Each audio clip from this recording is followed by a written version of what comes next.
my God, the poor woman has had She enough. does summons, and then it's on the front of the page of our website saying when the dog license expire. Yeah, But on our like animal page, it says, that the summonses will go out September 1st. So she's like being that, usually on our animal page, it says they go out September 1st. That's during a normal year. Right. But for this year, she's saying that they shouldn't go out until December 1st because. I don't think we've ever actually charged them. Those summonses are basically a reminder that you asked them to do it. Well, we got quite a bit from those summons.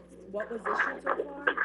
Why don't I see what I normally see here? Yeah, but if you never got a summons.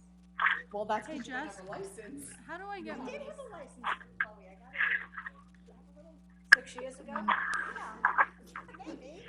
But unless I get a notice, I forget. Where's the rest of my, you know how I usually have that condensed over onto the side? What am I doing? Usually I see the people, usually I get to see. Yeah, I know. That's how it is on mine. Yeah, maybe it should, or maybe they just reduced everything. Is Michelle up?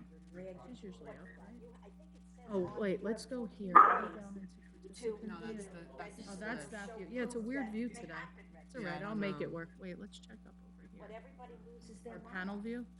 Let's go down to the tile view. I think my son Yeah, waited let's see until if that he does was something. told. Well, I They guess show not. you a grid of them. Yeah, I guess we'll be okay. As long as I can see everybody, that's fine. As long as I can see, yeah, that's good. Leave it like that. Oh, yeah, that's the one I want. Fabulous. Don't ask me how I did it. Hey, did they even take my gavel? Oh, okay. It's okay. We can make it without. So, let me move things over. Let's get our meeting started. It's time. So, I can, I just felt really empty over here for a second. I just went to grab something, I almost grabbed the microphone. I got a meat tenderizing mallet I'll bring with me. Yeah. So you can use it. Don't kid yourself. I was looking when I was home from the last meeting. I go, hey, how am I gonna make noise? Would you like to do the honors? No.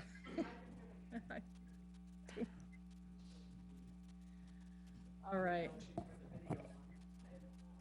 We're ready to go, right? Everything's set. Okay. Thank you so much, Jess. Thank you. Thank you, Nicole, for keeping it safe. All right.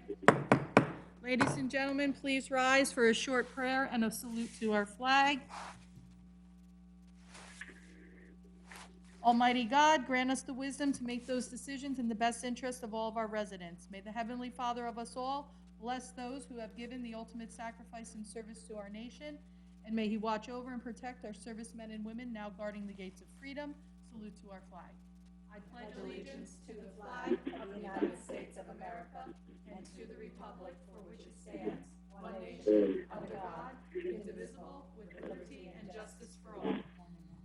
Thank you, Jess. Statement of publication, please. Take notice that this regular meeting of the mayor and council being held on this 9th day of November, 2020, has been advertised and posted in accordance with Open Public Meetings Act, Chapter 231, Public Law 1975. Roll call, please. Councilpersons Conti. Here. Delina. You still there, Kevin? It was a little hard to hear. Councilman Delina? He's on mute. I think you're on mute, Councilman. I'm here. Okay. Sorry, I'm here. Okay. Enriquez? Here. Mar? Here. Novak? Here. Roberts? Here. And our professionals, the business administrator?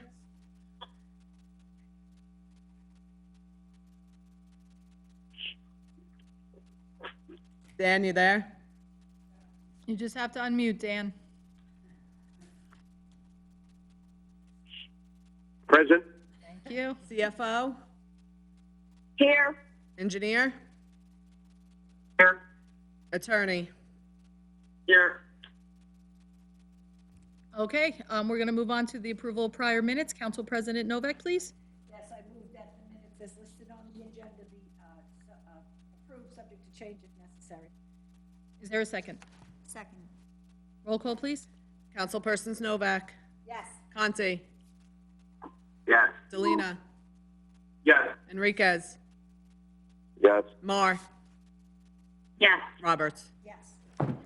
Okay, now, just moving on to our updates, our COVID-19 update. I was hoping that we would be at a point now where we could say that COVID-19 is slowly starting to go away. Unfortunately, if you listen to the governor's address today, you will know that we're actually trending in the wrong direction as a state. Also in Sayreville, our numbers have continued to move up over the last, I have a little bit of a tally here, over the last 5 days, we have a total of 48 new positive cases. Over the past, just under month and a half, we have seen some of our largest totals since the height of the pandemic. If you remember, dating back to before October began, we were under the 1,000 mark, and we are now at, as of yesterday, 1,096 positive cases. So we're definitely, along with the rest of the state, not trending in the right direction. As a result, the governor has officially put in more restrictions when it comes to indoor dining. He's calling for a halt of indoor dining for restaurants and bars beginning from 10 p.m. to 10 a.m. He also alluded to, and I didn't see any additional follow-up on this, but it's my understanding that he intends to also halt all interstate sports among elementary, middle, and high school. And I know that that is something that pains me, and I know how much really that, I think, was the one thing that our kids were really looking forward to, and seeing everybody outside being able to participate and looking forward to still being able to do that is unfortunate. But I know that we broke the back of this virus last time, and I believe that if we start remembering what that was and start taking the precautions that we know we should, the frequent hand washing, wearing a mask, making sure you're 6 feet apart, and the rest of those mandates under the CDC, we will see this trend hopefully change again. The virus is going to be with us. We have to learn to mitigate that spread. To everybody that is suffering with this, and remember, we've had our youngest COVID-19 positive was the 11-month-old from a little while back, all the way up to, again, our senior population. We always pray for speedy recoveries, and hopefully that everyone will get through this. I know we will get through this together. So with that, that ends my COVID-19 update for now. Please, please, please just be cognizant and aware of what's going on. All right, executive session, I don't believe we have a need for executive session at this point, nor do we have any old business or appointments. New business also, I see none, so that will bring us over to the consent agenda resolutions. I'll open to the public for any and all comments for consent agenda resolutions only. Please raise your hand by pressing *9. All right, I do not see anybody to question consent agenda resolutions, so that. I move the public portion be closed and the consent agenda resolutions be approved on roll call vote. Is there a second? Roll call, please. Councilpersons Novak, Yes. Conti, Yes. Delina, Yes. Enriquez, Yes. Mar, Yes. Roberts. But I just want to take note of one line item that I just want to bring up. It's at the place at Sayreville LLC, $86,000 per hour. What I checked in to find out what that was for was fee to create affordable housing. Yes. And it just, it's just a big chunk, and I just wanted to say how I'm just looking that in the future for affordable housing, we don't go into the builder's solution any longer, that we look at housing that is something that's actually going to help people get out of a situation where they need more funding, more of home ownership rather than rentals. And someone brought up, and I won't say because I don't know if they want to know the conversation, Habitat for Humanity. Have we looked at that in Sayreville at all? Rehabbing houses? Some of our settlement was rehabbing houses. Are we Yeah. still doing that? We always look to do Yeah, that where we okay. can, because that actually minimizes our obligation. We don't know what our next round obligation will be. So that was part of the problem. I will say that not all of our affordable housing is for rent. This is for sale units as well. And remember, the affordable housing situation that we were in was a result of the previous administration and previous planning board. We had we had to literally fire attorneys. We attempted to fire the planner that was responsible for this disaster, but the previous planning board retained that attorney, and we did not have a right as a council to force them to get rid of him. So a lot of the things that you have concerns over, we were forced under court order to do. Including the 86, was it 86,000? $86,000. Yes, and we did not move to the builder's remedy solution. That was not something that we turned around and said, oh, yes, we want builder's remedy. Builders had a right to basically, I guess the right word, Mike, would be to sue in order to increase everything from densities, to change zoning, to turn around and actually push back. They were given the rights. That's why I went, I'll refrain, I almost used not the right word. I went ballistic over the fact that the builder's remedies rights usurped ours as a borough. And the reason why they had so many rights was because our previous planning board did not do their job and hold the developers responsible for their fair share of affordable housing for 20 years. And then the same developers who got these perks turned around and sued us because we weren't doing it. And Yes. that way, all of the property that they still owned in the town, they were able to increase the zoning on it to make up for what they got away with for 20 years. It So was it's crazy. disturbing. It is You, very disturbing, and that's why Disturbing. every time I see something like this on a bill list or anywhere, I'm going to bring it up so that never happens again. I do not want to see high-density housing. I do not want to see, Yep. this percentage that was not taken care of, and if there were a way to go backwards in time and stop this, I would do everything I can to do that. So anytime I see something like that, be aware, I am going to say something about it, so it doesn't slip through the cracks. Councilwoman Roberts, what do you mean by high-density properties? Are you talking about apartment complexes? Are you thinking of alternative ways to do affordable housing besides having condos or townhouses or things like that?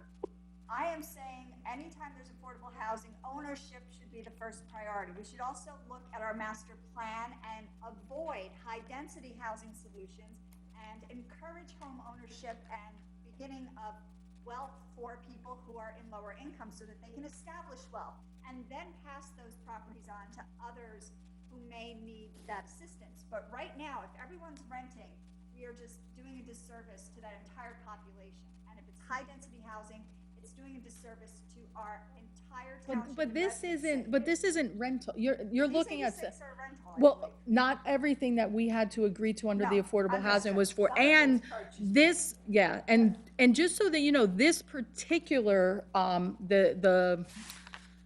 what is the name? This is the units that are going over here at the back by the senior housing. This is what is the name again? The Point? The Place, I'm sorry, The Point is a long, long time ago. The Place, I really want you to get more informed about this particular housing project. Number one, this was the one that we pushed to have veteran preference for. That was very important. This particular group We actually also, got credit one for one as opposed to, And with Yeah. this one particular unit, I think a lot of that is good. The rental part still bothers me. yeah, we had to, that was part of that entire legal obligation. We tried, we did something, and I forget who I was talking to, it was another elected official in another town that actually said, how did you, as a everybody council, swore we were never going to be able to. how did you reduce the number of affordable units that you were obligated to build. And it's not that we reduced it. When we kicked out the problems and got rid of the individuals that weren't doing their due diligence for the town, we found affordable units we weren't taking credit for. We found other ways in which we could actually establish affordable units. We turned around and actually pushed developers to give us more than just what the legal limit was, the minimal legal limit. And we turned around, reduced the number of market rate units by almost 20%, and got open space. What Saraville did by really cracking this open and getting rid of the really abuses that were being allowed to happen, no other, and getting the attorney that wrote the law, we cannot say enough that Jeff Serenian and his firm really was unstoppable. Mayor, if I may. We did something unprecedented and still provided for those individuals most in need of housing the opportunity to get that house. Remember, affordable housing is not Section 8 housing. These are your first-year teachers. These are your cafeteria employees. These are your entry-level positions, college students right out of school, or single-family parents. Affordable. And then, Mayor, Go ahead. I'm sorry, Councilwoman Mark, go ahead. you mentioned first year teacher, which I was going to mention, but also once they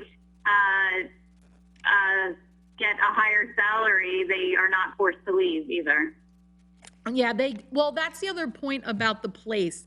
This particular group, this particular developing group that came in, they actually provide services for the individuals that are actually qualifying for affordable housing. Everything from job and career readiness. They turn around and they actually provide those different types of services. So that way they're not relying on affordable housing. They're actually building them, getting them out into the workforce. So that way they won't be in need of that affordable housing. And for those individuals that are coming in for that do need that support, you have this movement out and making them more productive and bringing that money in. I think that's what you're looking for. That's what this particular group and made them the right fit for this project. Remember, we had to go through state approvals and everything in order to get this done. They had to be, they had to, there's only certain groups that would actually be allowed to do the 100% affordable like this unit could do. It had to be vetted out by the state. Am I right, Mike? That's correct. So I 2 years of my life was wrapped up in the affordable housing litigation here. So, A few meetings ago, I asked that we look into putting something in place that if anything's built in the future, that a certain percentage of it has to be affordable housing. I saw that come across. Yeah, Mike, would you be able to provide an update on that, please? Yeah, that's on the agenda for this evening. It should be under Dan's. I worked with Council Sarah, and we got the ordinances on for the agenda, I believe. Great, thank you. Yeah. But you're all set. There's a lot of eyes on this. We're not letting it slide again. no. And we're all in agreement that we're just going to keep an eye out. So I just want to bring that up every time I see a little bit or a large amount, what the impact has been, so that we all understand, I get a better understanding, and the residents that are frustrated get a better understanding, because there is a large amount of frustration. May I? Has there been a negative effect of the affordable housing? Does anyone know if that's, if there has been? I only think of positively when I think about these, what we've done so far, as Mayor Kilpatrick has pointed out. I don't think it's So I don't think that there's anything negative that has happened. And I know in the past there was negativity under a previous administration with the planning board, but as Mayor Kilpatrick said, we are moving in the right direction, and this is something that we have to do, and we're not going to be caught, doing exactly what happened last time. That's something the borough cannot afford to do. Very true, Kevin. Go ahead, Council President.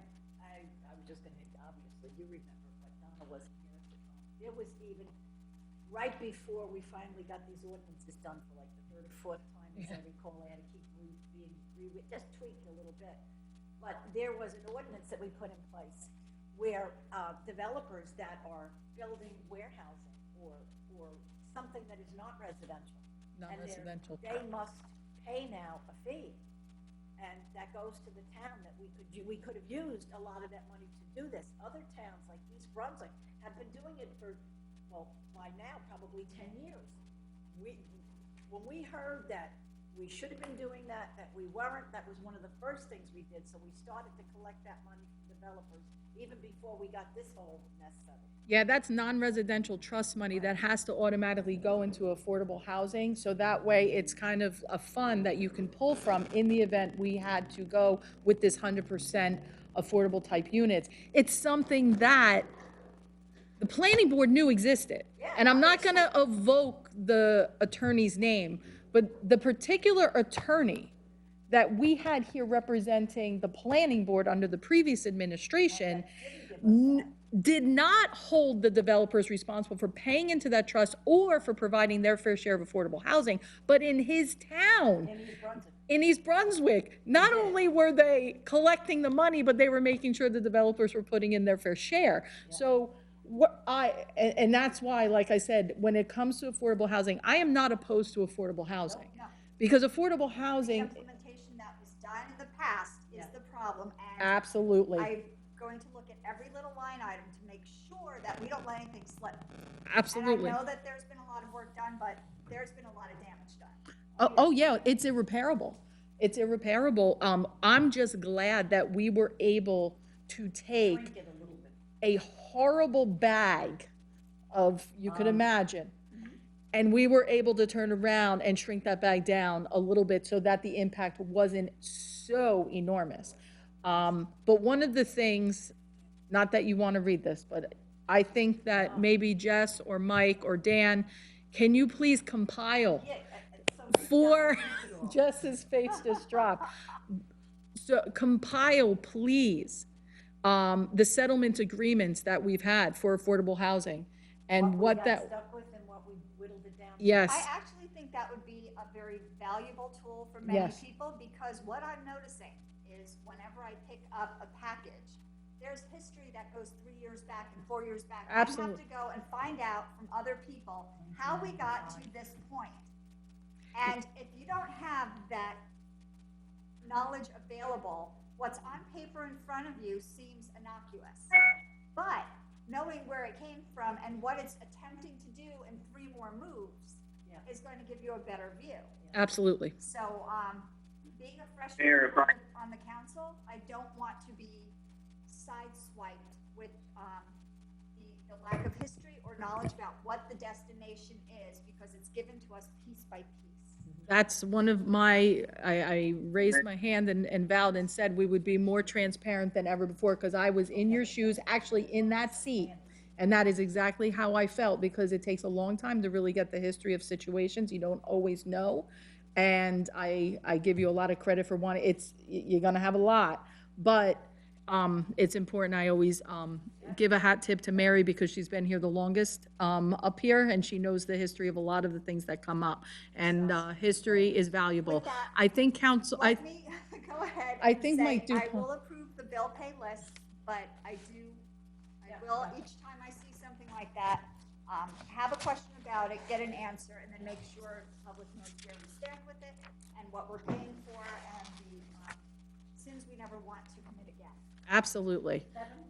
Was that Kevin or was that Mike Dupont? I don't know who that was. That's me, Mayor Michael DuPont. What would help with Councilman Roberts' questions is Jess, you gave her the order of repose.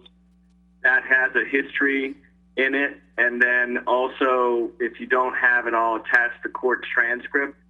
That will also give the history that I think would be helpful. That's a very good read. So Jess, you and Dan will help you out with that. But yeah, Boxes. thank you. We do have boxes. Give it to her in small pieces. The holiday is coming up. All right, so did we continue on with, that was the end of our roll call, correct? Yeah. All right, so let's move on to our final piece. That's the resolutions to be read in full. So that goes to you, Jess. Resolution number 2020-266, a resolution of the Borough of Saraville in the County of Middlesex, State of New Jersey, authorizing the CDBG coordinator to submit the 2020-2024 consolidated plan to U.S. Housing and Development. Whereas the Borough of Saraville is required to submit its 2020-2024 consolidated plan to the U.S. Housing and Development Agency, and therefore be it, and it is hereby resolved that the CDBG coordinator is authorized to submit the 2020-2024 consolidated plan to the U.S. Housing and Development Agency in the following amounts: 2020 CDBG entitlement, $221,477. CV1 CARES Act funds, $130,288.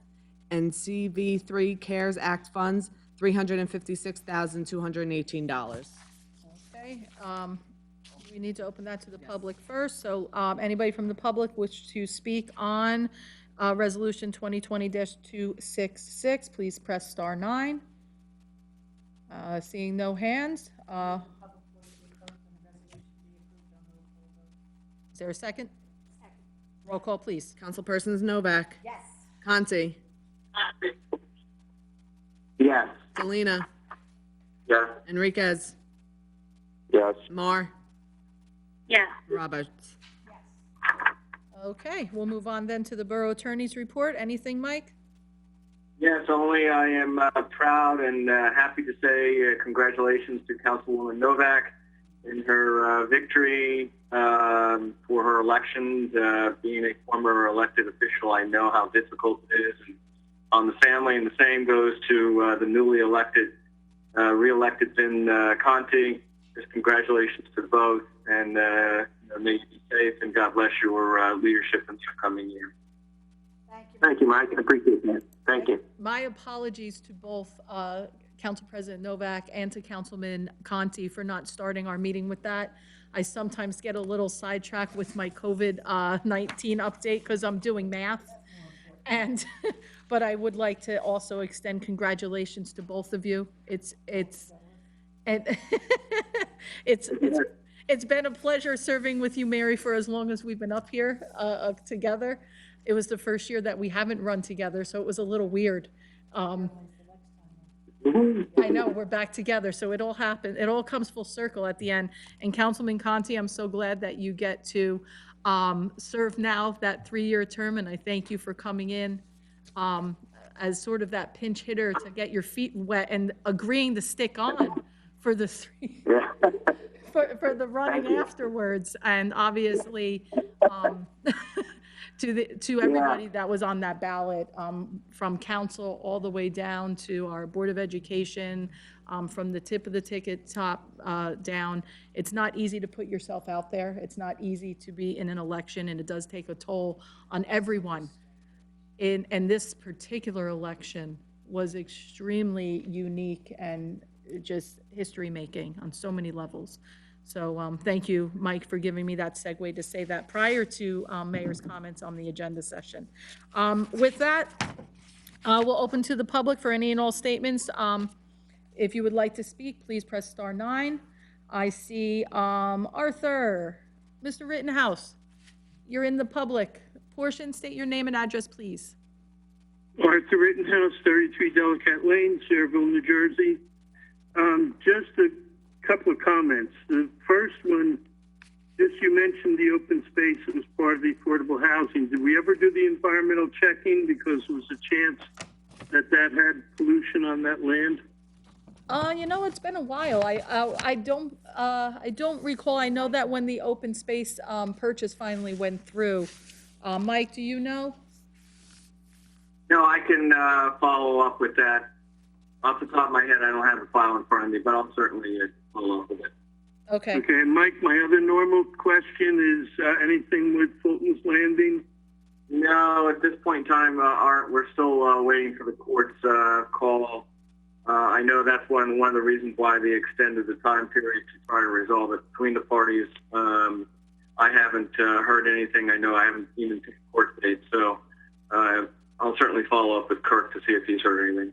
Okay, and then as far as the election results, I don't understand the congratulations yet because there's still 60% of the vote has not been counted. There's still almost between there's almost 5,000 votes still outstanding. Thank you for that. I'm going based on So Middlesex County reports.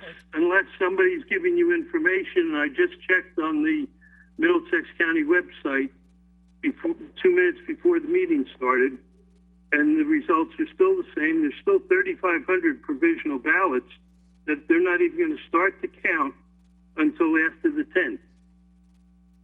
Thank you for that. I'll be honest with you, I just checked Middlesex County website. That's the only place I get my information from, so thank you, Art. Any, But that's only showing 30%, a little over 30% of the vote. I do want to say thank Jessica and Nicole for the excellent job our clerk's office does during the election, especially this very difficult election. And of course, Saraville made it again with our drop box not being able to be opened on election night. And they had to come and tear the drop box apart to get the ballots out.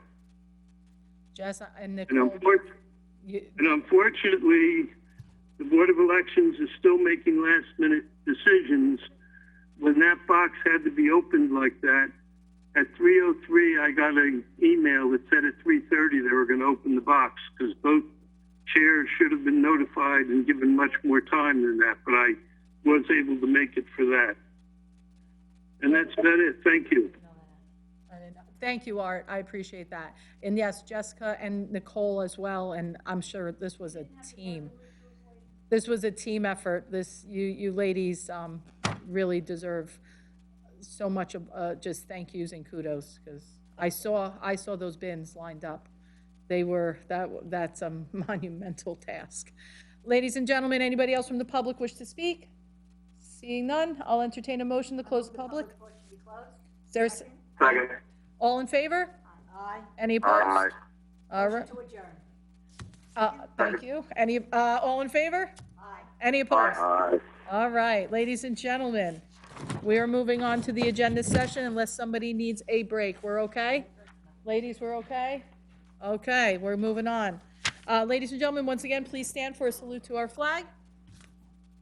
I pledge allegiance to the flag of the United States of America and to the republic for which it stands, one nation, under God, indivisible, with liberty and justice for all. All right, Jessica, statement of publication, please. Take notice that this agenda session meeting of the mayor and council being held on this 9th day of November, 2020, has been advertised and posted in accordance with Open Public Meetings Act, Chapter 231, Public Law 1975. Thank you, roll call. Councilpersons Conti, Here. Delina, Here. Enriquez, Yep. Mar, Here. Novak, Here. Roberts. Our professionals, the business administrator, Present. CFO, Here. engineer, and the attorney. Here. Okay, then we'll move on. Old business, we have nothing new to introduce under that. We'll go on to our communications and committees report, and that will bring us to administration and finance. Councilwoman Roberts. Thank you, Mayor. You're welcome. Application to amend rifle licenses for Saraville Little League and HSA Our Lady of Victories. Thank you. And that brings us to complete the discussion on the capital budget, that we have this last opportunity to just fine tune it. And I don't know if everyone has their listing from the last meeting, but we have body cameras and related systems and software for the police department at 100,000. Let me just fix my view.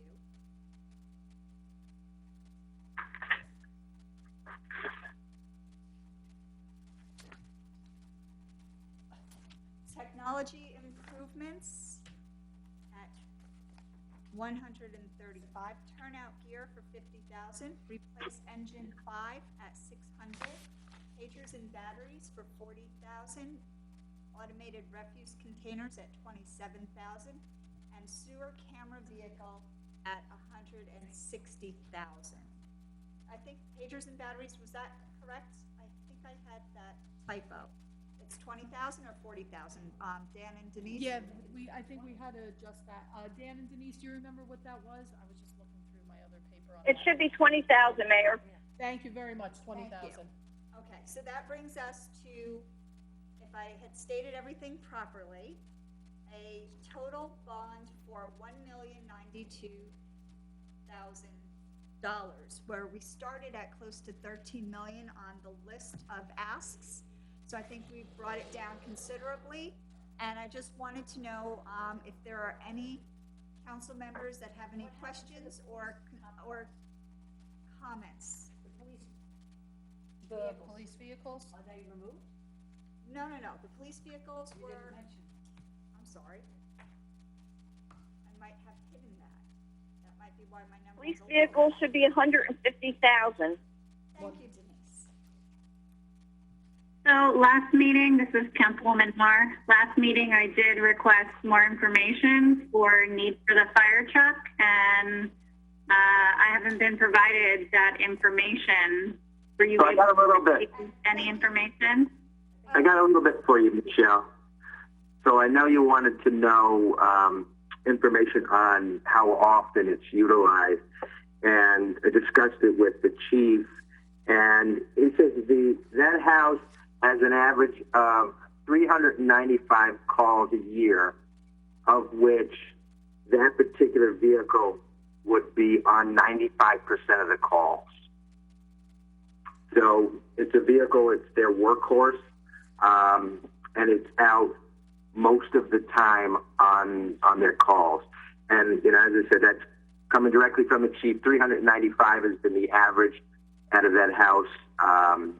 And as I said, that truck is their workhorse. 95% of the calls it's out on. Okay, I appreciate that information. If that truck was unavailable, would there be another one that they would use on backup? So on backup, you know, I'm certain that they would go to another one of the houses that we have, or they would try to utilize the other vehicle there.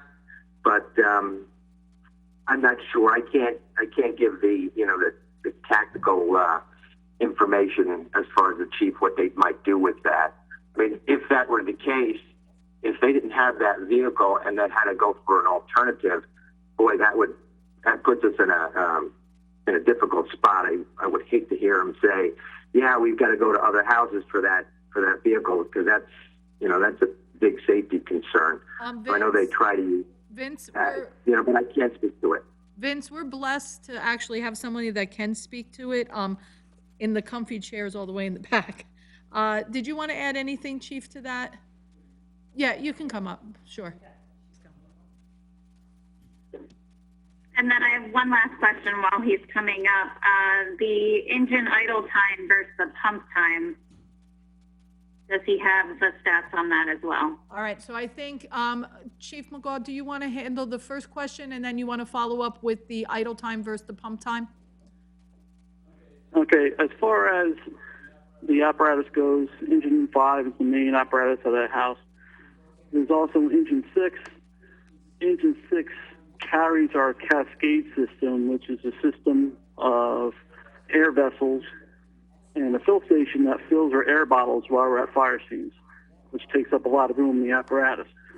So engine 6 doesn't have as much equipment as engine 5 does. So yes, it can pump the same.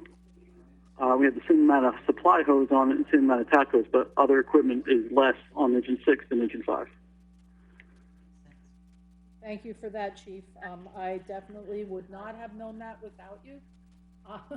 And did you want to now address the question Councilwoman Moore had in reference? Oh no, that was the pumping versus idle time. Did I Councilwoman Moore, do you want to ask that question again? I don't want to misrepresent your question. Yes, so engine idle versus pump time. So I know that it makes about 395 calls per year, but of those 395 calls, how many times are they actually using the pump on the engine and not just going to, let's say, a false alarm or a fire that does not need the water? Oh, that would have to be deeply researched. We don't keep track of those records as far as easily obtainable. So it's safe to say that you're not using the water every single call. well, there's no way to tell that. If someone calls an emergency, you don't know if it's a false alarm or if there's an actual fire until we Right. get there. Right, but it's not a guarantee that you're using the water every time you're there. No, it's not a guarantee that we won't either. Right. And You always have to prepare for the worst and hope for the best. that's the thing. I think when they get there, you want to make sure that you can use the water if you need it. I'm just trying to clarify that just because it's used a certain amount of time doesn't mean like wear and tear. Yeah. Yeah, it doesn't make it. It doesn't make it any. I mean, I get it, but I know that vehicle is still 23 years old now. So it's not a matter of that it's still a fresh vehicle, under 10 years or something. You still got something that's going on. By the time we replaced it, it'd be in its 24th year. So it's reaching the end of its life, according to NFPA guidelines, to be honest, for an apparatus. So I just wanted to thank you, Vince, and thank you, Chief McGaw, for finally providing this information. I have asked a few times. I don't think this is a decision that we can take lightly.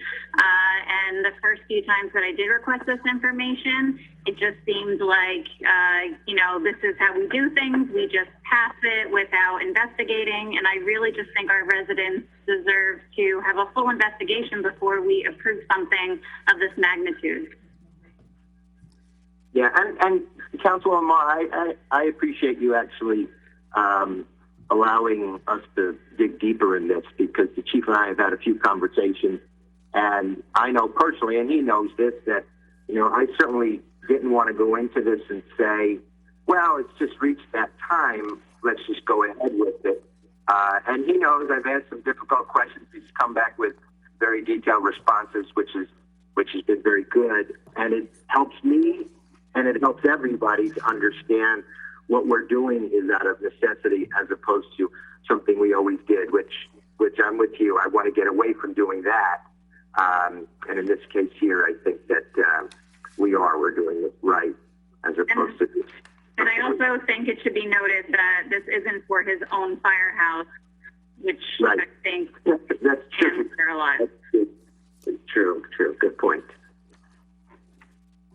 So, thank you, Councilman Conti and Councilman Mayor. I think this was a very productive conversation. And of course, thank you, Chief, for being here to help us make a better, more informed decision. So I appreciate that. I do believe out of the list, there is one other item that there were questions on. And Councilwoman Mayor, I had asked you to be prepared. I think Mary, Councilwoman Novak, I'm sorry. Questions about one particular line item. Would you like to bring that up? The truck, the camera truck. It's not a piece of equipment that's used every day. It's probably used 2 to 3 times a month. We're into local agreements right now with 3 other towns: Woodbridge, East Brunswick, South River, and Sayreville. 2 of those towns already have that truck. As a matter of fact, we used it just last week, and it didn't cost us just what it cost to have the operator come over here for the hours he worked, paying, his salary. And when things as tight as they are, we're cutting back on almost everything. We're not getting vehicles other than the fire truck, and the chief has whittled down his request to only 3 units for the police. We're not providing vehicles for any other department, which some of them are in desperate need, vehicles that are used every single day of the week, that we're told that, we have to stay as close to this $1 million as possible. It just seems to me that this truck could be put off for another year. I mean, that's why we're into local agreements, so every town does not have to go out and purchase these expensive pieces of equipment that, that aren't used that often.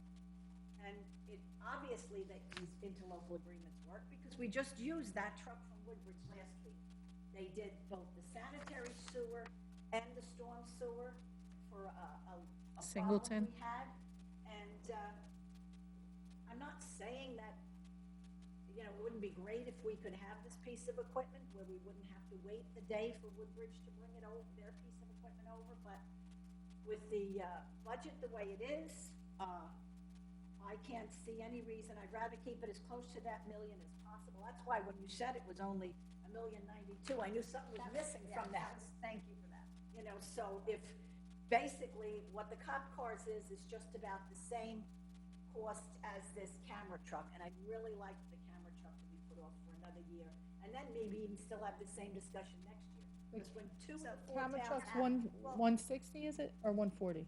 It's 162. 162, I'm just, I think it One, well, I have it down as 160. The original ask was much larger. It was 300. that's And right, I they, believe that Councilwoman Mayer, I had asked her, and she had collected information about supporting the use of that vehicle, and since it is her department, Councilwoman Mayer, would you like to take the lead on that discussion? Sure. Well, first is Dave Leitner on the line. let's see, Dave, are you in, do we have him under attendees or panelists? Do we want to see? Dave Leitner, if you can hear and you're in one of the, if you're in the public portion, please press *9, so you can indicate a hand raise, and we can pull you in. I don't see him in here, unless he's under another one. Yeah. Dan, do you know if Dave is on the line? I do not know. Councilwoman Marr, I don't see a hand raise coming out of the attendees. Okay, so I did get some information from him.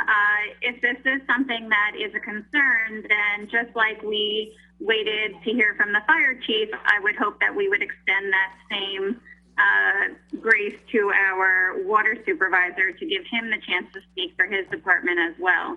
So I do have an email from him. It is quite lengthy, so bear with me. He said the camera truck's been a standard piece of equipment in this department for over 30 years. It allows us to evaluate the integrity of the pipes in the sewer system for repairs and perform inflow and infiltration inspections that help us to identify treatment costs.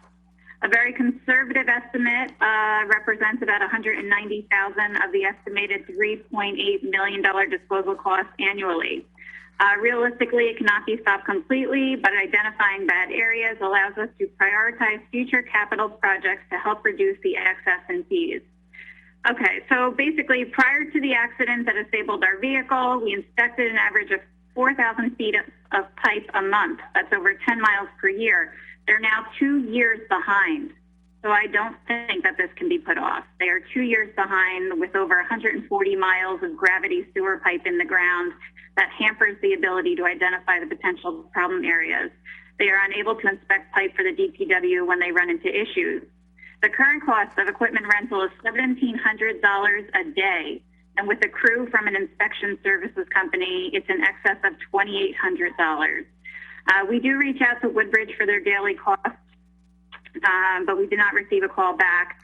Mr. Leitner can safely assume that the cost of their employees is in the $1,000 range plus whatever they charge for the equipment. Our own employee cost for oversight of the pipe inspection would also have to be figured into that per day cost. He adds, while interlocal agreements are certainly helpful in emergencies and projects that may leave us shorthanded, he would never suggest not cooperating with them, but he would not want to be scheduling his employees or equipment for an excessive number of days in another town as it would interfere with our operations. We're currently staffed and equipped to address the needs of our town only, not to service others. And if we had any questions, he would be willing to answer them.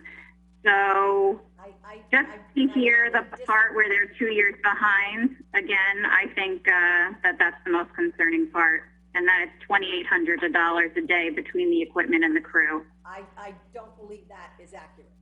I don't know of any Woodbridge employee that would make $1,000 for a few hours, and they don't charge anything for the use of the equipment. So that is inaccurate. Well, I did reach out to the supervisor, and those were his words, the Well, professional. that's Well, not accurate. I did think it's a concern. I mean, I think you could probably figure that part out, what the number really is. But to be 2 years behind, boy, that's alarming that they've got 2 years of worth of pipes to look at and they haven't been able to do that. I mean, that concerns me. Well, That's the most glaring point there, I tell you. Because we can get a truck from another town to use in an emergency situation, but to do what we want to do, I mean, I would say having the truck, we would do so much more with it versus just getting it in an emergency situation. Do we know that? Have we attempted to borrow their truck for a week to do general maintenance? Has anybody attempted that? well, So we He don't did know if suggest it's that possible. they do not recommend borrowing because, God forbid, anything would break. The repair cost is far more than the rental cost. so if I could just ask, because I served on water and sewer for at least a year, and while it was an enlightening experience and I learned an awful lot about things like sewer and water that I never wanted to know, but there was one thing, and it actually kind of overlaps a little bit with DPW too. I know, and maybe Dan, you can help me out with this too.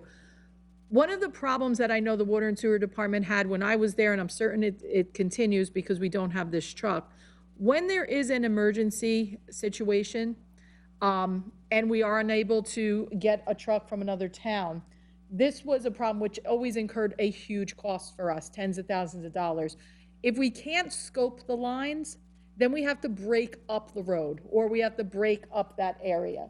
So then what you're doing is you are digging, you are trenching, and you are doing something that is much more invasive.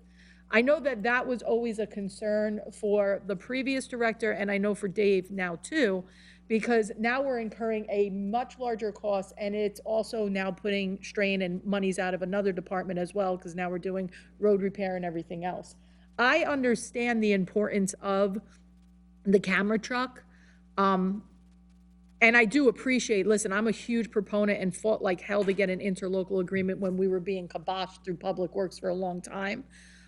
So I know the value of the interlocal and they're good. But the cost of this, now that they brought it down, because initially we were doing the whole truck, but they found a way to refurb basically another truck. For what was absolutely necessary. Right, so now this basically can go onto another truck. We're not actually buying that entire, what was the original ask on? 300, so they almost cut it in half. Exactly. You know, I'm putting that out there in addition to some of the other things, just from my own recollection for, like I said, the 1 year that I was there, and I didn't hear anybody mention that part. I know that the road repair, the digging and the stuff. We're not. We're only, am I right, Dan, in that originally the ask? Go ahead, The Dan. ask is to have equipment be placed on the back of, I believe, on the back of an existing truck. Yeah. Yes, that's correct. That I saw that when that line item went down, and I remember asking you about that, Dan. I said, did we just suddenly find like a discount truck place? How did we make that happen? Because it was such a significant reduction. And if I may, just one thing that we've done a pretty good job of with Dave Leiter as the superintendent, we have tried to map out our infrastructure. Yeah.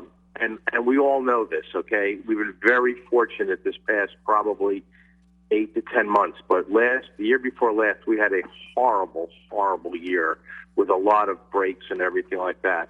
If that camera truck isn't available right away, Mayor, you're correct, okay? It's an invasive type of procedure. So the digging, calling in B&W, things like that, it's not just the cost of the truck.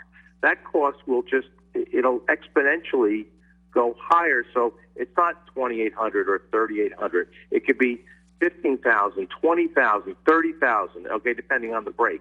I'm not saying we wouldn't have to, I'm not saying the camera would save not doing that, but the camera might, it may. So you're right, it's correct in that it's an assumption that camera helps us determine what action we do take in a very antiquated old system. That's the purpose of the camera truck. I know, Dan, and now I remember why that stuck with me, and I remember the circumstance that it was, and Jay, you could probably back me up on this if I misspeak. It had to do with the major road work and the lines, I think, is it Route 9 or Route 35, where we know we have major problems? They're undersized lines. They're undersized line, but I know that that was one of the areas specifically that Water and Sewer Department had hoped to scope to find out exactly where our main issues are, on top of the residential roads that we know, what lies underneath, God only knows. But that's why I recall that specifically, because we incurred a lot of monetary loss in that. And we know things, just go at the worst time. But that's why I recalled that, because that was one of the problems that, again, the previous director and Dave said, we know that there's problems. Sometimes they see it on the water, I don't know what kind of fancy things they have over there, the different pressures and gauges. They like to investigate because they see something is going on, but they can't quite get in there. And then before you know it, it's too late. The thing blows and we are digging and trenching and jumping into an emergency situation. You guys can correct me if I'm wrong. I would think that we'd want to do is everything we can not to dig up roads. Listen, we're not happy with what we have. I think that's a little disingenuous too, because if we have a leak, we're gonna be digging up that road no matter what. But the extent of that dig could be, Mitigated potentially, yeah. So, well, I think you had a pretty convincing argument, I think, on both sides. I think Council President Novak, Councilwoman Marr, and whoever else I think. Councilman Conti and the chief, of course. And the chief. Do we want to continue to debate, or do we want to move? I'm sure you have a few others, or was that the? Actually, I was just going to say, those are the only two that I know that we wanted follow-up from, and I want to thank Councilman Conti for bringing the information, of course, the chief for being here, which is an extra bonus. Thank you so much.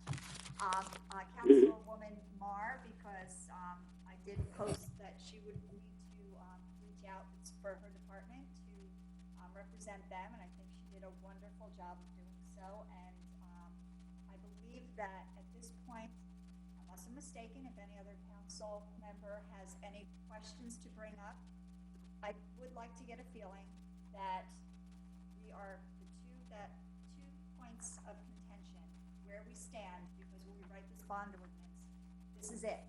It's either all or nothing. Right. That means, unfortunately, if everyone supports the fire truck, but we can't get a decision on it, there will be no fire truck. So I want to make sure that we do this the right way. Yes, Councilwoman? Donna, what are your feelings on the fire truck? My feeling is these men are going to run into a burning building for me, whether they like me or not. They did at my house. So I will give a lot more weight to the fire and safety, because they are going to be there when I certainly don't want to be there, and I don't want them to be unprepared in any way. And I do believe the chief and Councilman Conti supported that very well, and I am behind that. I also think that for the just changing direction for the sewer cameras. When I first moved into my house, I had a complete collapse. They're a mess in this town. We need this preventative measure. Maybe we can better plan. If we're 2 years behind, we're going to talk about this again next year for the budget. Let's get a head start on this one also. The budget is close to $1 million. We've cut a lot out. I think we're at the bare bones. That's where I stand. I don't think I would take anything out of the running at this point. Thank you. And Donna, I just wanted to also say thank you for reaching out to me to call Dave Sleitner for his expertise opinion. I do appreciate the heads up. Thank you. Thank you. So at this point, and I have to say, listen, this is not typical circumstances. Usually our budget meetings are held with our directors and our supervisors here in order to actually put their statements on the record, so that way we can hear this directly from them, because this is unprecedented times. We found a way to make it happen. It may be a little bit more delayed. I want to give credit to all of our department heads and our supervisors for really understanding the fiscal conundrum that we're in right now. And there are many, many things that we know that these departments need, but they stepped up and they did right, I think, by the taxpayers also, and said, we're gonna bring down to really what it is we feel we need to in order to operate and best serve our residents. So it is not easy to have to go through and say, get rid of. I just really would like to say something. The Director of Public Works was never involved in this. He was never consulted. He knew nothing about it. And we have so many pieces of equipment in Public Works that are in terrible state of repairs. The town has been aware of it. Our three main workhorses for plowing snow the trucks can only be used 1,000 miles a year. Once they reach that, we can't use them anymore, or we're gonna be fined by the state. But nothing, not one single piece of equipment that the Department of Public Works requested was put in this budget. I was never consulted, they were never consulted. So, I mean, I appreciate what other people did, but, I mean, Public Works is getting absolutely nothing, and it's not Public Works, it's the town. I mean, we have extremely old equipment that the state will not allow us to use anymore, and they had been pulled out of the capital budget for at least 3 years that I know. And this is the third council meeting we spoke about this. So, we did manage to put another line item in. At this point, it's a little too late to do that. I can only recommend in the future that we add those line items. This was, again, a very unique situation. I think we've done the best we can, and I think we have a good, solid foundation to work with. It's the end of the year, and next year we're going to talk about another budget. So those items should come up early next year as well. And next year's right around the And that's corner. in a month. And that's in a Yeah, month, so we're gonna be, discussing it, but the budget doesn't get approved till April. And that means we go through the entire season. Well, this budget didn't get approved till December, and that's only if we can get it passed. No, That's- the budget was approved, I think we did it late, it was May. she means this one, the cap, yes. So. This is only an ordinance, this isn't. Right. So with that, then what we're looking to do is get consent to move this onto our next meeting, onto our actual, our business session, all right, our introduction. So do we need to have a motion for that, or can we just make that? Discussion, I just want to know if there's anyone on the council that feels that they're uncomfortable with moving forward with this. I'd rather know now than be surprised and not get anything on this ordinance. We'll remind everybody that the reason why we moved this to the agenda session for this meeting was to have this final discussion, because we know that if we had put it onto the business meeting for introduction, that if we had made a change, then we would literally be sinking ourselves and that budget for the year. So with the advice of our CFO, we had it on the agenda. I think we're at a point now where we need to move this to the business session. If everybody is okay with this moving to the business session, then we need to do that for our next meeting. Are there any objections from the council in reference to moving this to the business session? Hearing none, so be, Going on record, I won't be voting for it. okay, I'm only one of four, so. okay. So with no other objections then, we're gonna move this to our business meeting, and we'll have a introduction for, what's our date of our next meeting? November 23rd. Okay. There we go. Anything else? Have you had enough? I've had enough. And remember, I told you that we're gonna give you a nice, easy transition to Yes, give you thank admin and you. finance, so. First year, don't- thank you so much. You're ready for anything now. May I just, this is a suggestion that I received, I do want to put it out there, since our businesses are really struggling because of the pandemic, people in their buildings and not being able to utilize their buildings as much, there was a suggestion to have a open-air Christmas market somewhere in town. The recommendation was actually on Weber Avenue, where you can put up tents on the street and have parking and have an open air for businesses that may want to, have another outlet and maybe have some sort of outdoor event for our residents also who have been cooped up for so long. So I just wanted to put it out there. I don't know how to make that happen at this late stage, but I thought it was a great idea, not just for a pandemic, but something that we could consider in the future. So I did want to bring that up. Definitely something I think we can entertain. That's a pretty big, it takes a lot, especially now too with the uptick in Yeah, I cases. don't know what the governor's gonna be doing. Yeah. On a daily basis with the numbers going up. We Every just got day. another 5. So Yeah, so, did we get our numbers in? Yeah. Yeah, I didn't see Another that, so 5, another yeah. 5 for Hey, I'm happy when they're not double digits. I really miss the days when we were having zeros. But I definitely think that's something that, we should think about, and sometimes it's a little better to plan in advance and hope for the best, even if it doesn't come off when we want it to. But I do think the more that we can provide for our businesses, big and small, of all shapes and sizes, is great. On that last one, this will be the last thing that I say in Yeah. my section, that I know the governor is putting constraints on our businesses now. They're getting tighter and tighter, and a lot of it, from what I'm hearing from the businesses, they're overburdened by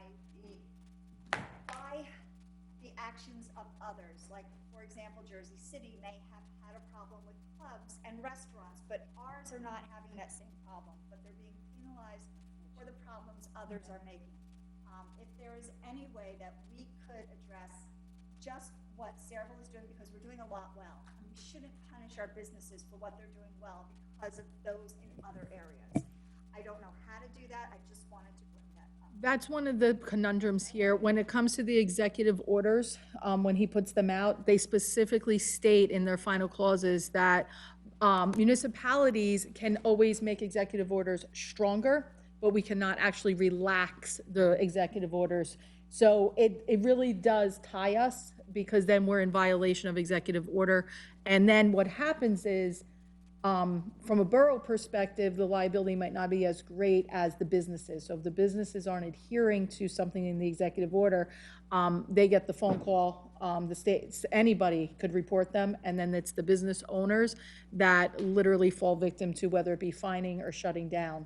So it's a tough thing, but every single executive order, Mike, you can, add if you want, but every executive order that I have read always has that clause in it. Municipalities can always strengthen the executive orders, but we cannot relax them. Is that correct, Mike? We might have lost him. No, he's, You can't lose me, that's correct. It just takes me some time to get to the mute. I understand. I do the same thing. It is very frustrating because Always in the corner. yeah, I agree. Our businesses have done a tremendous job. Absolutely amazing job. And it hasn't been easy for them. I've spoken to several business owners. They've called us and they said, we actually need a little help to enforce this. What can we do? And municipality-wise, we've stepped up and said, we can give you that assistance as much as we can, or given them ideas to help them strengthen their own management. But this is a tough, and that's why I say all the time, we're all in this together.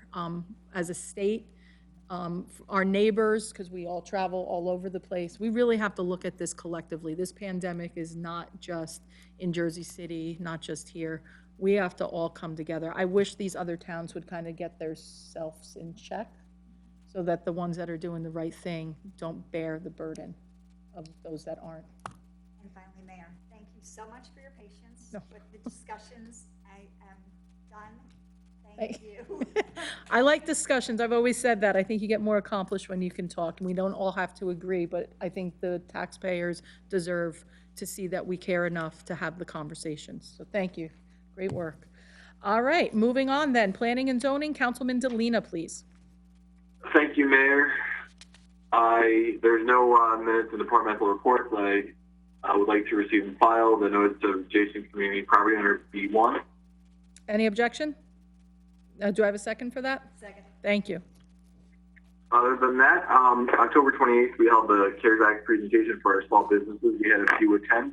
I'm hoping some of our small businesses will take advantage of this. They can receive up to $30,000 in grants, through the CARES Act.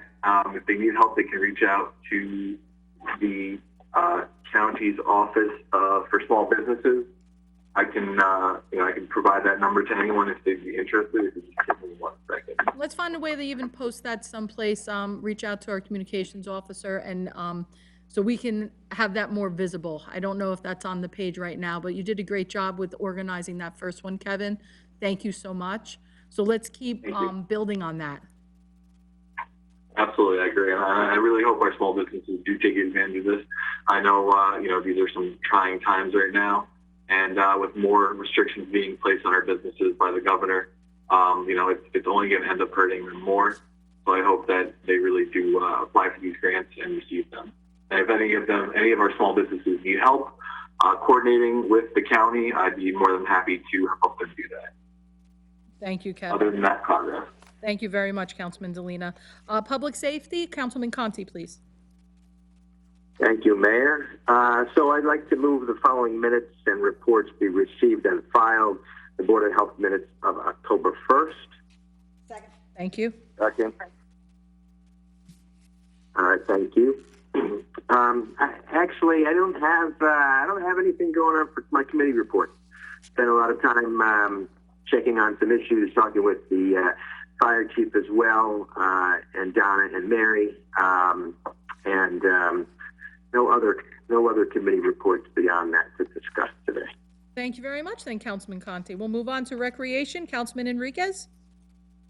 Thank you, Mayor. I have no minutes and departmental reports this week. I do want to thank quite a few organizations in our town for helping our trick-or-trunk be so successful this year. The Recreation Department, the Recreation Board, Police Department, Fire Department, EMS, and a host of other organizations that participated to make it a successful event. Great time was had, and the weather didn't look like it was going to help out a little bit, but it cleared up a little bit at the end, so it was a very, very enjoyable event had by all. On second note, I brought up a couple of meetings ago how I would like to do something for us, family, and Jerry Us. My recommendation, I'd like to throw it out to the board, is what we call the soccer complex now. I would like to get that named after Jerry, if at all possible. I think it would we'll do his name justice. It's one of our biggest recreation areas we have, and Jerry, no doubt, deserves his name to be cemented in this town. I'd like to hear any thoughts or concerns or any other ideas that I agree with you 100%, Councilman Enriquez, and I think that the recreation complex is a very fitting place. Jerry ran the Hit the Bricks run out of there. He was dedicated to that Capic Preserve and to that path, and between the, the mayor's movies that he called me up and said, I got a great idea and I know where to do it. I know he loved Kennedy Park. He always believed that was our shining star. He really loved that place and he wanted to put as much as he could there. But Jerry was always at that rec complex. He was always at those fields, and I agree 110%. He deserves to be. I love the idea. Memorial. Too. I think that's a great idea.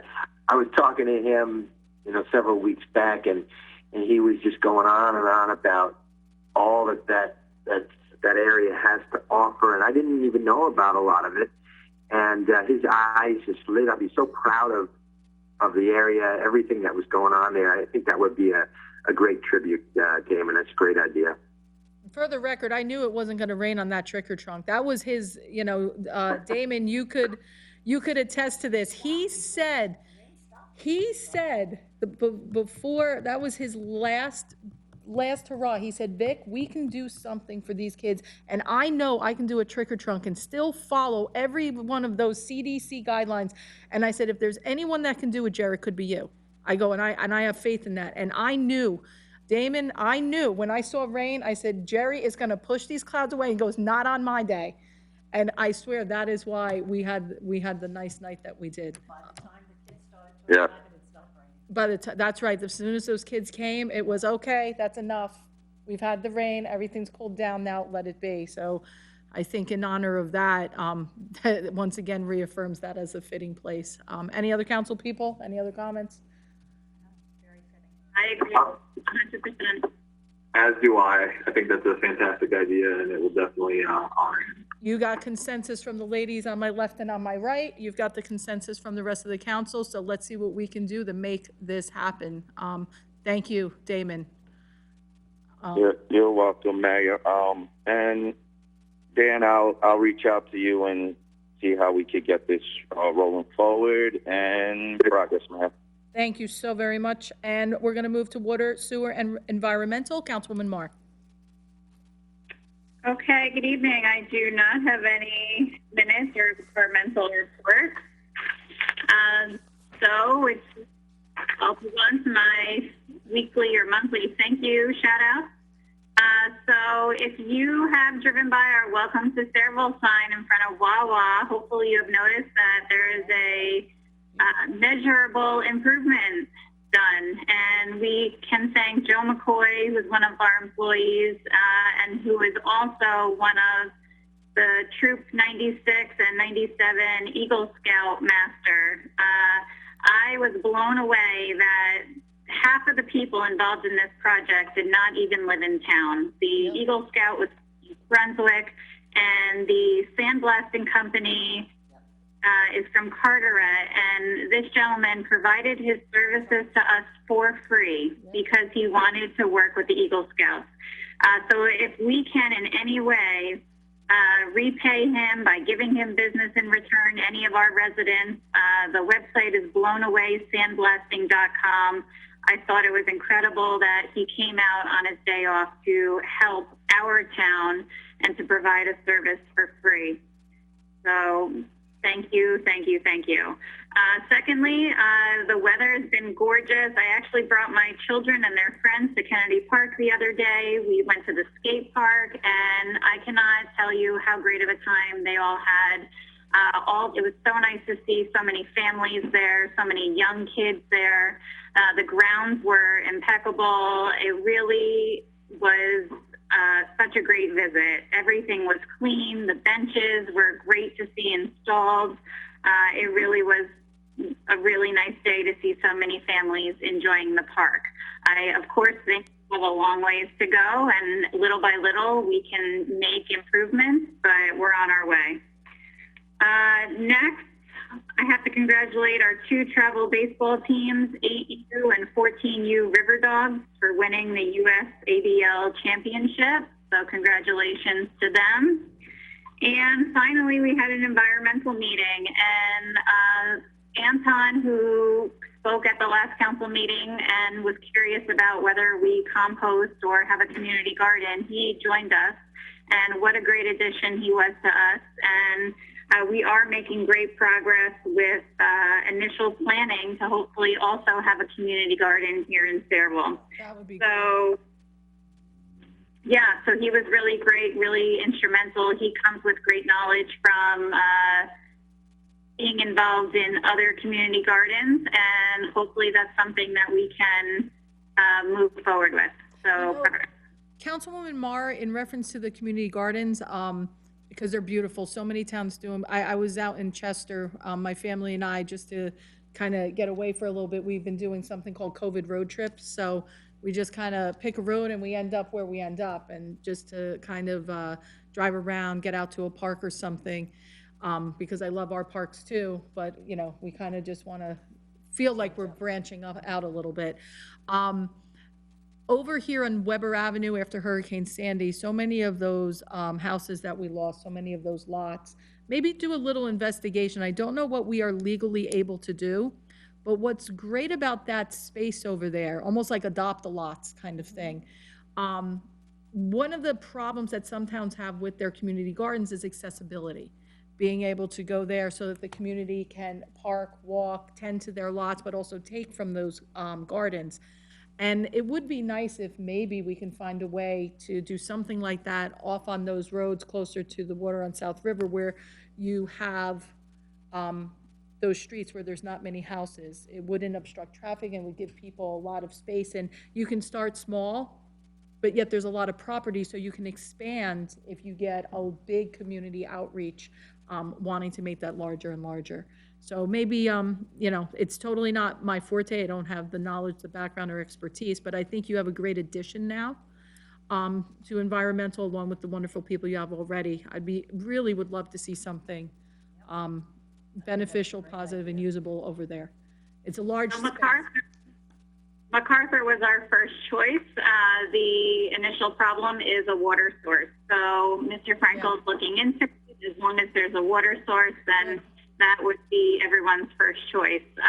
Great. I believe other towns also, I think it's East Brunswick, they have theirs near the senior center, and that causes seniors to get involved more and to feel like more of the community.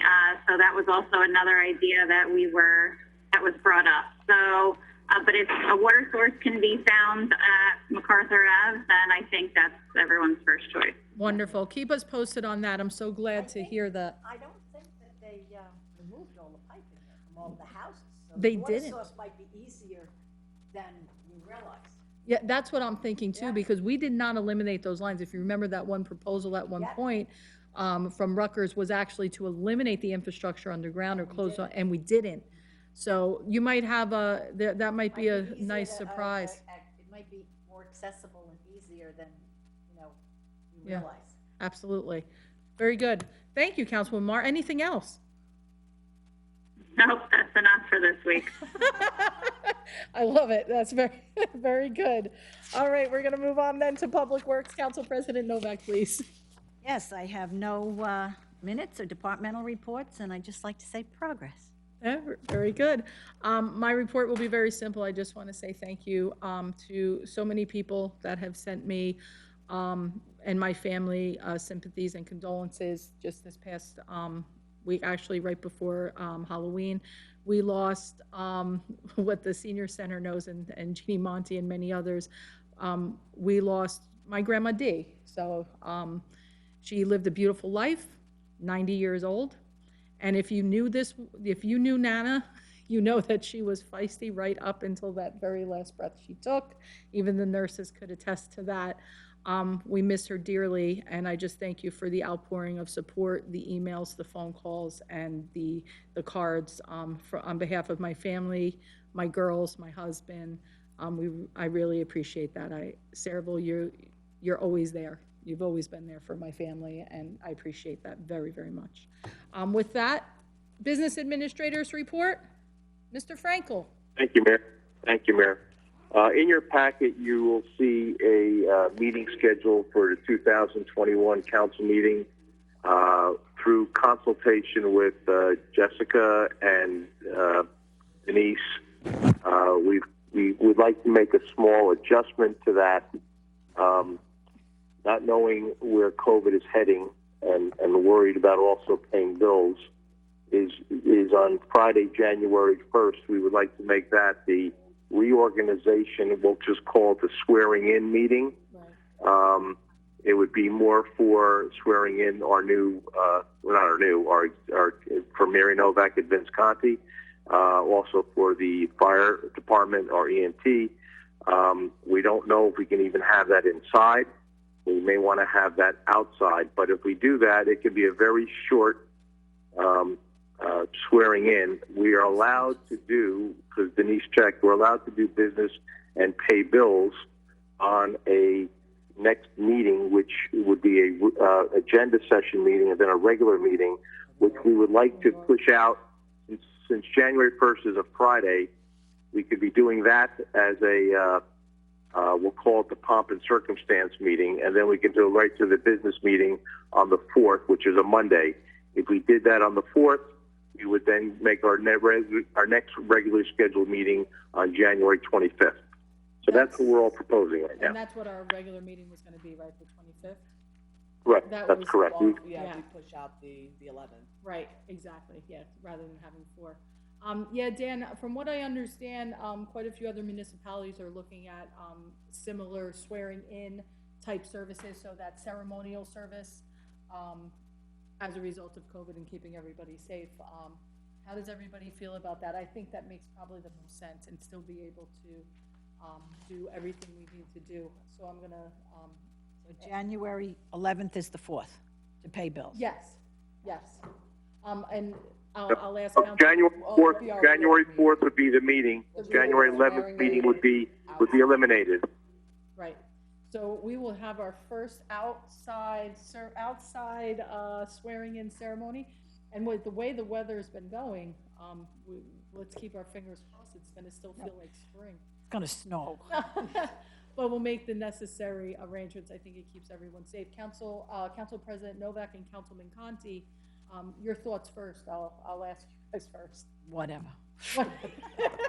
This is just, I think Mary's been We're quite a in few. Councilman na-na land Conti, at this point. I'm gonna defer to you then, because I feel terrible. Your first swearing in was a little bit, I got pictures of his.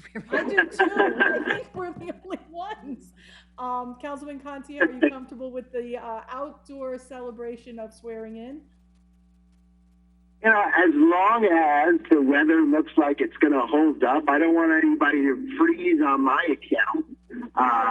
So that, but you know, I'm good to go. I'm good to go if it's small on the inside or outside. I'm good to go with whatever. I'm okay either way. I'm good, whatever. That's good. Doesn't matter to me. Limit the public, That's- that's the issue. Yeah. Yeah, Jessica and I were speaking about that too, and doing it inside and saying we'll just limit the amount, but we can't do that under law. You can't limit the public. So we could end up with quite a gaggle of, and we wouldn't be able to say no. I got it. I look good in a long trench coat with fur and everything. I think I'll wear my snow boots if needed, whatever you need. I would just make one request. Yes. The smaller the temperature number, the smaller the speaking. Yeah, no speeches. Here, let's make it a rule. So you want that? You know me, go team, the quickest speech in the So world. I think we're okay to move forward then with the calendar as set then. We'll do the January As 1st, we'll amended. swear. And just as what amended. time What time? Do you have a preference? You want to do early, or you want to wait for the sun to warm things up? I don't know. At, noon is usually the warmest Yeah, part of the day anyway, so it doesn't matter to Exactly. me. So if we do a noon swearing in, have everybody come, before that, just to be safe. Pleasantly surprised we only have one Tuesday this year. Yeah, I'm surprised too. Yeah, I had to go through that a couple Yeah, times. All right, so that takes care of that. So we got January 1st, and we're gonna go with the noon swearing in. We'll do January 4th for the reorg and, bill pay and this. and we can have a birthday cake for me.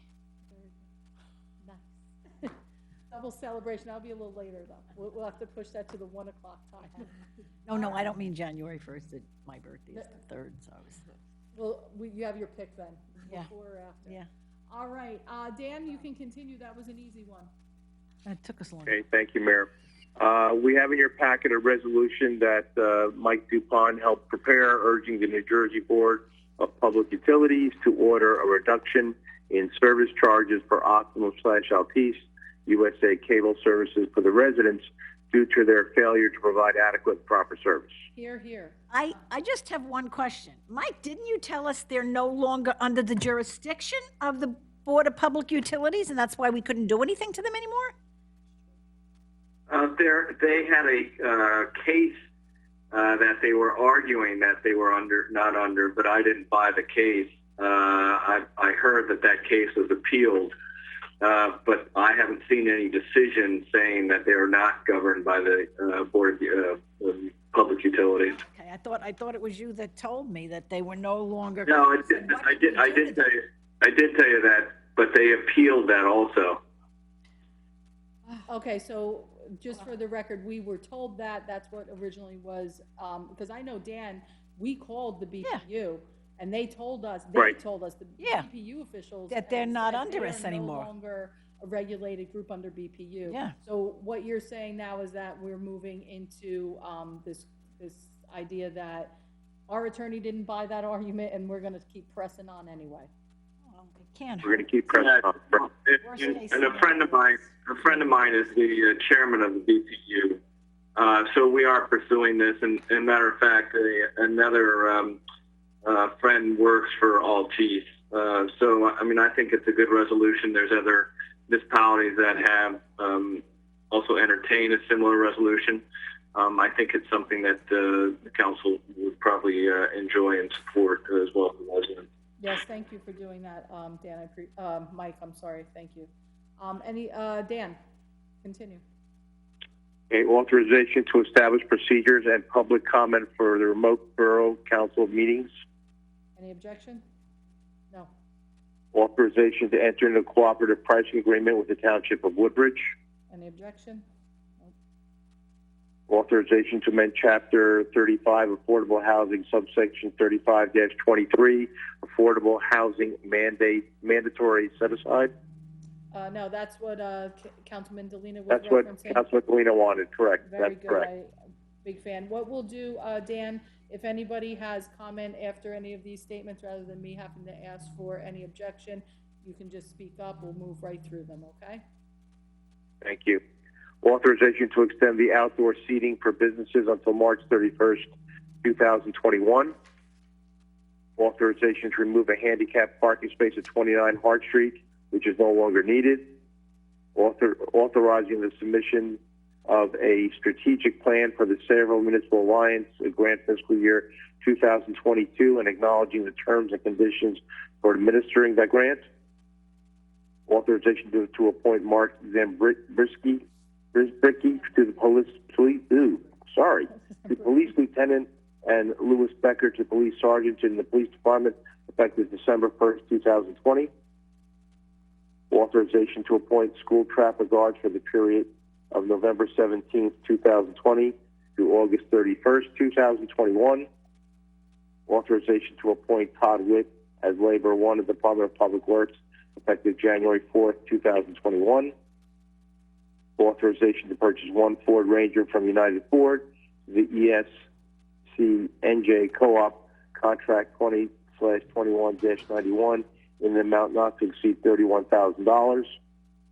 And authorization to amend Chapter 14 Water and Sewer of the revised general ordinances to allow customers of the Sayreville Water Department to participate in a sampling program and will be credited the amount of $15 for each sampling event.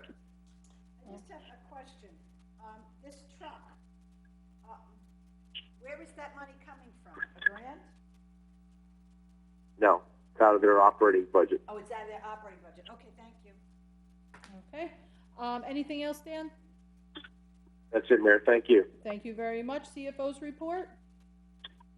Just one thing, Madam Mayor. I have another budget transfer resolution. Thank you. Okay, any questions on that? Anything else, Ms. Biancamano? Nothing, Madam Mayor. Thank you. Thank you very much. Borough Engineer, any report? Madam Mayor, no report this evening. Thank you. Thank you very much. And Borough Attorney? No report, Mayor. All right, no need for executive session, so we'll go to the public portion, and anybody that wishes to speak, please press *9. Seeing none, I'll entertain a motion. Public portion be closed. Second. Roll call, please. I'm sorry, all in favor? Aye. Aye. Thank you. Motion to adjourn. Second. All in favor? Second. Aye. Aye. Aye. All right, and ladies and gentlemen, that does it for this evening. Be safe, and we will see you next time. Have a good night. Have a great night, everyone. Goodbye. Bye. Donna, I just need you to sign one more that you missed. I think I got them all, right, Jess? All right, gentlemen. That's canceling the old outstanding check. We made Riverton's cover page from Trick or Treat. We did as John Mooney had called me. He said that he had loaded all the pictures up, and he said the picture of the fireman and me hanging out talking to you guys made front shot. So thanks, guys, for making me look good. Well, because everybody was in black, so I looked really thin. It was great. Oh my goodness! And I'll talk to you soon, Chief. Too. I'll try and set up a time that works. Yeah, school, so they say, is Friday, so we'll see. What? I have no idea. I'm really surprised. I mean, when I heard that the Catholic schools were doing that, I said, boy, that really makes sense. And then Charles says to me, well, we should be back full-time that week. I said, Good night. Be safe, guys. Thank you. I'm surprised. I'm surprised they couldn't, the public schools didn't consider that. You know. They should, but there's That's- a lack of communication right now. We're going back right in the, when everybody is with their family. It's the worst possible time. Colleges are closing and Yeah. shuttering their doors. They're having that, and it's just gonna, it's not like they're closed. They're going to go virtual for a week because all of these kids are going, and the teachers too. I mean, we're all gonna be with families. And then the other is, there's a vaccine coming now. People are not, the most vulnerable inflated the numbers early on, I think. Yeah. So Now what we, now, the most vulnerable now, they've shuttered, they've locked up, and now what we're having is the one component that we shut down. And listen, I miss my classroom more than anything, but now we have these little walking time bombs that I don't want to reinfect our most vulnerable with that. Dusted all And the I'm time. like,